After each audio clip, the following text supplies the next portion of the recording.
Price the Lord. ஆண்டவரும் இரட்சகருமாகிய இயேசுவின் நல்ல நாமத்தில் உங்கள் யாவருக்கும் அன்பின் வாழ்த்துக்கள். தேவனுடைய பிரதான கிருபையினால் கடந்த 6 மாதங்களை கடந்து 7ஆம் ஆண்டில் அடியெடுத்து வைப்பதற்கு பரலோகத்தின் தேவன் நமக்கு பாராட்டின இரக்கத்துக்காக தேவனுக்கு ஸ்தோத்திரம். 6 மாத காலமும் அற்புதமாய் நம்மை நடத்தி வந்தார். நம்மை போஷித்தார், நம்மை உடுத்துவித்தார், நம்முடைய பிரயாணங்களை எல்லாம் கர்த்தர் வாய்க்கச் செய்தார். ஆகவே தேவன் செய்த எல்லா நன்மைகளுக்காக நாம் மனதார தேவனை ஸ்தோத்திரிக்க கடமைப்பட்டிருக்கிறோம். ஆகவே நீங்கள் இந்த அருமையான மாதத்தை துவங்கும் போதே மனதார கர்த்தருக்கு ஸ்தோத்திர பலிகளை செலுத்துங்கள்.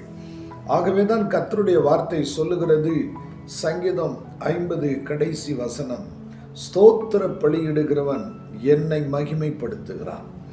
நாம் ஆண்டவரை சந்தோஷப்படுத்த வேண்டும் என்றால் கர்த்தருக்கு ஸ்தோத்திரம் என்று சொல்லி அவரை மகிமைப்படுத்தினால் போதும். செய்யுங்கள், கர்த்தர் உங்களை ஆசீர்வதித்து கனப்படுத்துவார். கர்த்தருக்கு மகிமை உண்டாகட்டும். 7ஆம் மாதத்திற்கான ஒரு வாக்குத்தத்த வசனத்தை தேவனுடைய கிருபையினால் ஆவியானவர் நமக்கு சொல்லுகிறபடி நாம் அந்த வசனத்தை வாசித்து தியானித்து ஜெபிப்போம். சகரியா தீர்க்க தரிசன புஸ்தகம் 4ஆம் அதிகாரம் 6வது வசனம். சகரியா தீர்க்க தரிசன புஸ்தகம் 4ஆம் அதிகாரம் 6வது வசனம். கர்த்தருடைய வார்த்தை பலத்தினாலும் அல்ல, பராக்கிரமத்தினாலும் அல்ல, என்னுடைய ஆவியினாலே ஆகும் என்று சேனைகளின் கர்த்தர் சொல்லுகிறார். இந்த 7ஆம் மாதத்தில் அடியெடுத்து வைக்கிற நம்மை பார்த்து வானத்தையும் பூமியும் படைத்த அண்ட சராசரங்களை ஆளுகை செய்கிற கொல்கதாவின் உச்சியிலே நமக்காக சிலுவையில் தன் உயிரை கொடுத்த இரட்சகராகிய இயேசு நமக்கு செய்கிற வாக்குத்தத்தம் என்னவென்றால், என்னுடைய ஆவியினாலே எல்லாம் ஆகும் என்று நமக்கு வாக்கு பண்ணுகிறார். பரிசுத்த ஆவியினால் ஆகும். ஆண்டவராகிய தேவனுக்கு மகிமை உண்டாகட்டும். திருத்துவத்தின் 3ஆம் நபராகிய ஆவியானவரை குறித்து இங்கு அழகாய் வேதம் சொல்லுகிறது. ஆக கர்த்தர் சொல்லுகிறார், என்னுடைய ஆவியினாலே ஆகும்.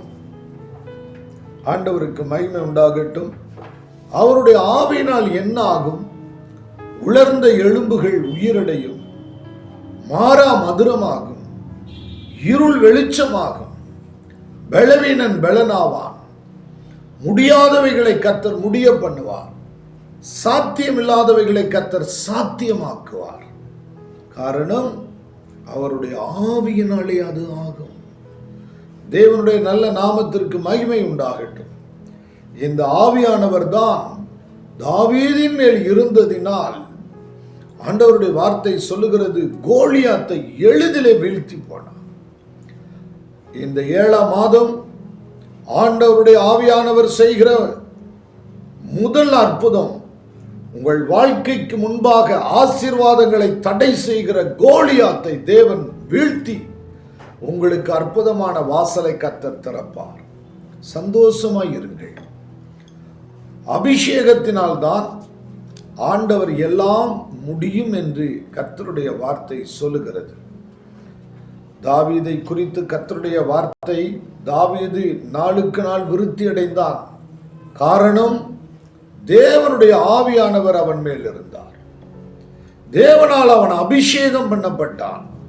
அந்த அபிஷேகம் நாளுக்கு நாள் பெருக பெருக பெருக அவன் விருத்தி அடைந்து கொண்டே இருந்தான். ஆண்டவராகிய தேவனுக்கு மகிமை உண்டாகட்டும். இந்த மாதம் இந்த அபிஷேகம் உங்கள் மேல் வரும். தாவீதை போல தேவன் எல்லா விதத்திலும் உங்களை விருத்தி அடைய பண்ணுவார். உங்கள் வீடு தழைக்கும், உங்கள் வீடு செழிக்கும். இந்த ஆவியானவர் ஒரு மனிதன் மேல் இருக்கும்போது அந்த மனிதன் என்ன செய்வானாம்? வசனம் சொல்லுகிறது, தேவனே உம்முடைய ஆசீர்வாதத்தினால் உமது அடியானின் வீடு என்றைக்கும் ஆசீர்வதிக்கப்பட்டிருப்பதா. தேவரே உம்முடைய ஆசீர்வாதத்தினால் உமது அடியானின் வீடு என்றென்றைக்கும் ஆசீர்வதிக்கப்பட்டிருப்பதால். இது அபிஷேகத்தினால் சொல்லப்படுகிற வார்த்தை, இது ஆவியானவர் பிரியப்படுகிற வார்த்தை. ஆகவேதான் இந்த 7 மாதத்தில் பரலோகத்தின் தேவன் இந்த வாக்குத்தத்தத்தை செய்கிறார். இதை கேட்டுக்கொண்டிருக்கிற கிறிஸ்துவுக்குள் பிரியமானவர்களே, என் அன்பு சகோதர சகோதரிகளே, என் தாயே தகப்பனே, உனக்கு கர்த்தர் இந்த 7 மாதம் உன்னால் முடியாதது தேவ ஆவியினால் முடியும். உன் பலத்தினால் முடியாதது தேவ பலத்தினால் முடியும். கர்த்தருக்கு மகிமை உண்டாகட்டும். ஆக பரலோகத்தின் தேவன் இந்த மாதம் இந்த வாக்குத்தத்தத்தின்படியே உங்களை ஆசீர்வதிப்பார்.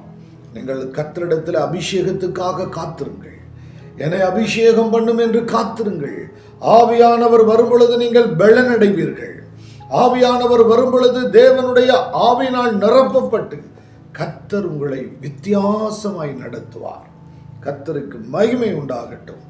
இந்த ஆவியானவர் என்ன செய்வார் என்றால், தாவீதின் மேல் ஆவியானவர் இருந்ததினால் குடிசை கோபுரமானது, மண்மேடு அரண்மனையானது, ஆடு மேய்த்தவன் அரசனானான், ஒன்றுக்கும் வழியில்லாதவன், பாதரட்சை தொடுக்காதவன், தலைக்கு எண்ணெய் தேய்க்காதவன், தங்க கிரீடம் அவன் தலைக்கு வைத்தது, நல்ல வஸ்திரங்கள் இல்லாதவனுக்கு ராஜ வஸ்திரம் உடுத்தப்பட்டது, பிரயாணத்துக்கு வண்டி வாகனம் இல்லாதவனுக்கு ரதங்கள் ஆயத்தமாய் இருந்தது. எப்படி? என் ஆவியினாலே ஆகும் என்று சேனைகளின் கர்த்தர் சொல்லுகிறார். ஆக கர்த்தர் தாவீதுக்கு செய்ததை போல இந்த 7 மாதம் உங்களுக்கு செய்வார். சகலமும் உங்களுக்கு பரிபூரணமாய் இருக்கும். சந்தோஷமாயிருங்கள். கர்த்தர் உங்களை ஆசீர்வதிப்பாராக. தேவனுக்கு மகிமை உண்டாகட்டும். ஒரு முக்கிய அறிவிப்பை உங்களுக்கு சொல்ல விரும்புகிறேன். இந்த 7 மாதம் நம்முடைய ஈரோடு பட்டணத்தில் CSI ஆசிரியர் பயிற்சி பள்ளி மைதானத்தில் 10, 11, 12 ஆசீர்வாத திருவிழா நடைபெறுகிறது. நீங்கள் எல்லாரும் குடும்பமாய் வாருங்கள். எந்த ஊரில் இருந்தாலும் வாருங்கள். ஆண்டவர் உங்களை ஆசீர்வதிப்பார். இந்த கூட்டம் நடக்கிறது என்று சொல்லுவதை பார்க்கிலும் இந்த பட்டணத்திற்கு இயேசு வருகிறார் என்பதை உங்களுக்கு அறிவிக்கிறேன். ஜூலை 10, 11, 12 இயேசு ஈரோடு பட்டணத்துக்கு வருகிறார். உங்களுக்கு அற்புதம் செய்ய வருகிறார். ஆகவே உங்களை அன்போடு கூட அழைக்கிறேன். கர்த்தர் தாமே உங்களை அழைத்து வந்து உங்களை ஆசீர்வதித்து உங்களை கனப்படுத்துவார். ஒரு நிமிடம் கண்களை மூடி ஜெபிப்போம். எங்களை நேசிக்கிற கிருபையும் அன்பும் நிறைந்த பரலோக பிதாவே, ஆண்டவரும் இரட்சகருமாகிய இயேசுவின் நாமத்தில் இந்த 7 மாதத்தை கர்த்தருடைய கிருபையினால் துவங்குகிறோம். இந்த வாக்குத்தத்தத்தின்படியே பலத்தினாலும் பராக்கிரமத்தினாலும் அல்ல, என் ஆவியினாலே ஆகும் என்று சேனைகளின் கர்த்தர் சொன்ன அந்த வாக்கு ஒவ்வொருவருக்கும் நிறைவேறட்டும். அவர்களுடைய வியாபாரத்துக்கு அது நிறைவேறட்டும். அவர்கள் வேலை ஸ்தலத்தில் அது நிறைவேறட்டும். அவர்களுடைய நிறுவனத்தில் அது நிறைவேறட்டும். அவர்களுடைய பிரயாசத்திலும் அவர்களுடைய பிரயாணத்திலும் அது நிறைவேறட்டும். மனதார ஆசீர்வதிக்கிறேன். ஆவியானவரே, இதை கேட்கிற ஒவ்வொரு வீட்டினுடைய கடன் பிரச்சனைகள் மாறுவதாக, கஷ்டங்கள் மாறுவதாக, துக்கம் சந்தோஷமாய் மாறுவதாக. கர்த்தர் அவர்களை ஆசீர்வதித்து கனப்படுத்தும். எல்லாவற்றையும் நிரப்புகிற பிதா, குமாரன், பரிசுத்த ஆவியாகிய திரியேக தேவனுடைய நாமத்தில் மனதார ஆசீர்வதித்து ஜெபிக்கிறோம் எங்கள் நல்ல பிதாவே. ஆமென், ஆமென், ஆமென். Praise the lord. God bless you. கர்த்தர் உங்களை ஆசீர்வதிப்பாராக. ஆமென்.